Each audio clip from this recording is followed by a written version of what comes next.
Veio-me assustar. Agora estão aqui a mandar água pela pistola d'água ali da varanda. Opa, a sério.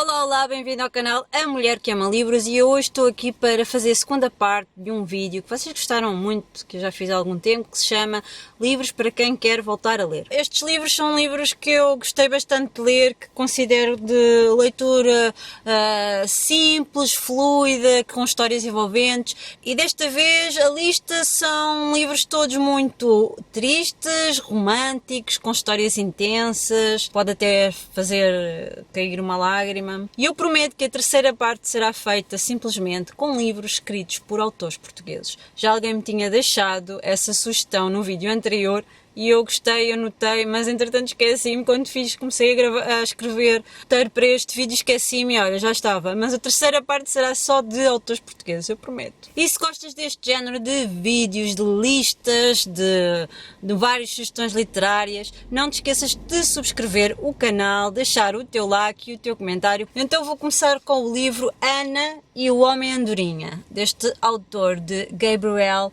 Savage. Esta história passa-se em 1939 na Cracóvia. Conta a história da Ana, uma menina de 7 anos, e da sua relação de amizade com o Homem Andorinha. Uma história de amizade que nasce numa altura muito trágica, não é? A Segunda Guerra Mundial, numa altura de muita dor. A Ana vê as pessoas que mais ama serem levadas e ela não entende os motivos. Ela não está a perceber o que está a acontecer ao mundo, o que está a acontecer às pessoas que mais gosta. E é um livro muito bonito e tocante porque nós conhecemos a dor e a solidão pelo olhar da ingenuidade, pelo olhar de uma criança. O próximo livro chama-se Últimos Ritos e é escrito pela autora Anna Kent. É uma história que se passa na Irlanda e vai contar a história de uma mulher chamada Agnes, que é recebida por uma família numa quinta, isolada, um bocadinho afastada da cidade. E ela vai passar os últimos dias da sua vida nessa quinta. Ela foi condenada,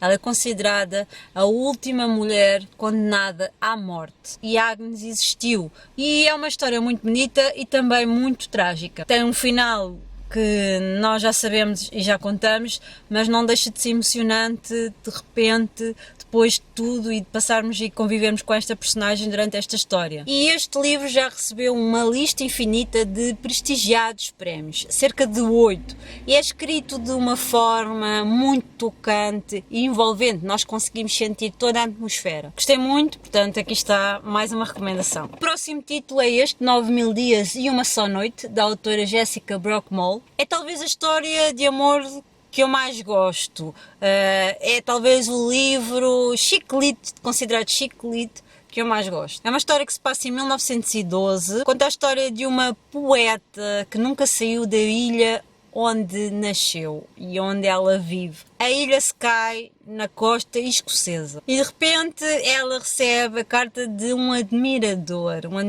da sua escrita, e esse admirador está do outro lado do Atlântico. Então a relação deles vai desenvolver-se ao longo desta troca de cartas, mas de repente a Europa vê-se colocada no meio da guerra. Então estas personagens veem as suas vidas serem completamente alteradas. Existe aqui uma mudança muito trágica e eu não posso contar, mas vocês vão ficar surpreendidos. O livro tem várias surpresas e acaba por ser muito intenso e bonito. Eu adorei esta história, a sério, lê-se muito bem e foi muito tocante, muito tocante. Então é uma daquelas leituras que normalmente eu gosto de recomendar para quem gosta de histórias muito românticas. E assim um bocadinho lamechas. Outro livro que eu amo, mas amo muito, muito, é este. O Meu Nome é Lucy Barton, da autora Elizabeth Strout. Este livro fez-me chorar por dentro e é uma história incrível, escrito de uma forma incrível. Este livro vai contar a história da Lucy, que está numa cama de hospital, recuperada de uma cirurgia, quando de repente ela tem a visita da mãe. A mãe, com quem ela não fala há vários anos, aliás, a mãe nem sequer conhece os netos, e elas vão viver ali vários episódios juntas, são confinadas ali num quarto de hospital e acabam por ser embaladas pelaquela dor da recuperação de cirurgia e depois por memórias que a Lucy vai tendo. E nós vamos conhecer a história do passado, porque é que elas deixaram de se falar, porque é que ela não tem a mãe presente na sua vida. Meu Deus, são coisas tão difíceis de se viver enquanto criança, enquanto filha, não é? É uma mãe que tem uma forma de lidar com os filhos muito cruel, que não tem capacidade, nem consegue dizer que os ama. E nós somos confrontados aqui com vários episódios reais. Quantas pessoas já não viveram estas coisas? Então a história vai desenvolver-se entre o presente e o passado e nós vamos começar a entender e a descortinar cada vez mais esta relação complicada. É um livraço escrito com uma sensibilidade incrível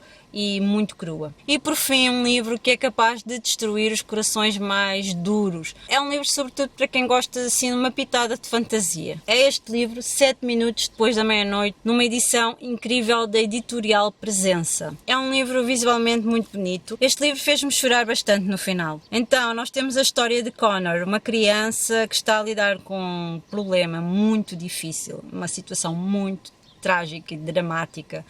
Ele recebe a visita de um monstro, sempre à mesma hora, e esse monstro tem 3 histórias para lhe contar. E esta história parece uma coisa, mas no fundo é outra. É o grito no meio do caos, o abanar da realidade. Eu acho que esta história tem uma mensagem muito forte sobre o sofrimento e o amor, tocar na ferida e remexer algumas emoções, sobretudo para quem já passou por situações idênticas. Eu adoro esta história. Eu depois acabei por ir também assistir ao filme e chorar que nem uma perdida no filme. Eu praticamente existiam ali momentos que eu nem conseguia ler as legendas de tanto chorar. Mas é uma história que fica. Portanto, eu acho que é uma história incrível para quem quer voltar à leitura. Ao início nós vamos ficar assim um bocadinho, quem é este monstro? Porque é que ele está a aparecer? Mas no fundo é apenas um símbolo dos monstros que nos acompanham ao longo da vida. Portanto, não deixem de ler, porque é incrível. Sobretudo se estiveres naquela fase de passares de livros infanto-juvenil para um bocadinho mais adulto, é uma história bastante comovente. E não te esqueças de deixar o teu like, comentar e de subscrever o canal se gostas deste género de conteúdo. É mesmo muito importante para mim o teu feedback. Espero que tenhas boas leituras. Regresso para um próximo vídeo. Beijos!